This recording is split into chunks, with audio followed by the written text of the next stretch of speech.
Hi there. Thank you for listening to this 5-minute insight. Today, I want to talk about hell. It is notable that many modern translations of the Bible do not mention hell at all. This is because it is considered a mistranslation of the 4 different words used in the original Bible texts.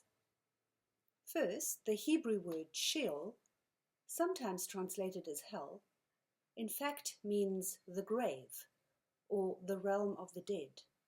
Nowhere is Sheol described as a place of suffering or punishment. Second, in the New Testament, the Greek word Hades should also be translated as grave or place of the dead, rather than hell. Third is the Greek word Gehenna, which is in fact best translated as rubbish dump. Gehenna was the name of a valley located outside the city of Jerusalem, which, in New Testament times, was used as the city's dump site. Fires burnt there continually to eradicate the discarded refuse, and wild dogs came there to scavenge. These wild animals howled when treading on embers and gnashed their teeth on bones strewn among the rubbish. Notice where the term howling and gnashing of teeth comes from.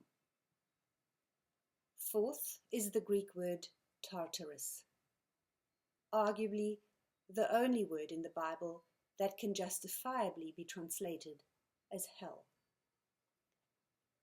Occurring only once in the Bible, it refers not to a place occupied by human beings, but a place where Satan and other fallen angels will await judgment. Given these insights from biblical studies, there is not much evidence to believe in hell as a place of everlasting damnation people go to after death. Rather, it is a place, or a state of being rather, associated with death, and in some cases with darkness. In a few instances, when the Bible talks of hell, it refers to a realm of separation from God, a realm in which God's life-giving light is not present. In my opinion, the idea of God's absence is a far cry from the idea of torture and torment in fiery flames. Too many people throughout the church's history and even today have been made to fear hell. The problem is that our understanding of hell, of being a place of pain and punishment for the unrighteous, comes from Greek philosophy and not the Bible. It is therefore not an inherently Christian concept, nor a Jewish one. Hell not being a key aspect of Christian teaching, it is very unfortunate that it has gained so much attention throughout the history of Christendom. In its essence, the Christian faith is not at all about what hell represents, fear, judgment, and damnation, but the exact opposite.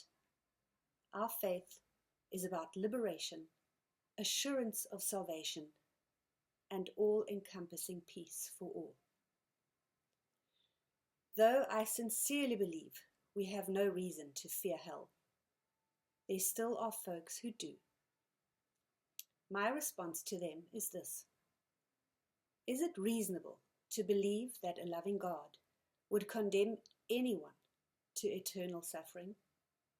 A God who we believe conquered all evil at the cross of Christ, who bore the punishment for our sin at the cross, a God who embraces the whole world in radical love and unconditional acceptance, a God whose mission it is to establish shalom, comprehensive well-being, for all of creation. No, there is no place for hell in our faith. Nevertheless, it is important not to evade the question of evil and wrongdoing. Sin and its consequences, which I talk about in another video, cannot and may not be ignored. But ultimately, the Bible is clear. What one earns from sin is death, not hell.